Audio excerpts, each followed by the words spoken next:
C'est dans cette cuve que la moindre molécule d'arsenic sera désormais piégée. L'actualité en bref, c'est tout d'abord la présentation ce lundi à Vincey, au sud de Charmes, de cette nouvelle unité de production d'eau potable qui sera opérationnelle en mars prochain. Elle permettra de mieux filtrer cet élément naturel reconnu perturbateur endocrinien présent dans l'eau brute puisée dans la nappe, mais surtout elle la débarrassera de sa faible minéralisation préjudiciable aux 19 km du réseau de distribution.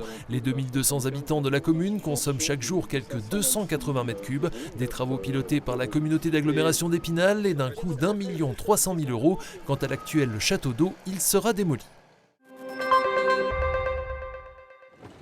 Un amoncellement de valises vendredi dernier devant la gare d'Épinal à l'occasion du 200e Cercle du Silence pour dénoncer le traitement réservé aux demandeurs d'asile. À l'heure où un nouveau projet de loi immigration porté par le ministre de l'Intérieur Bruno Retailleau pourrait arriver devant le Parlement, une cinquantaine de personnes a pris part à ce rassemblement citoyen et associatif avec des représentants du Secours catholique, Amnesty International, CCFD Terre Solidaire, la Ligue des droits de l'homme et Asile Accueil 88 qui déplorent des parcours d'intégration toujours plus compliqués et pointent notamment du doigt le malfonctionnement de l'ANEF, administration numérique des étrangers en France, une source de retard dans la délivrance ou le renouvellement des titres de séjour et donc des droits qui y sont liés dans le domaine du travail et de la santé.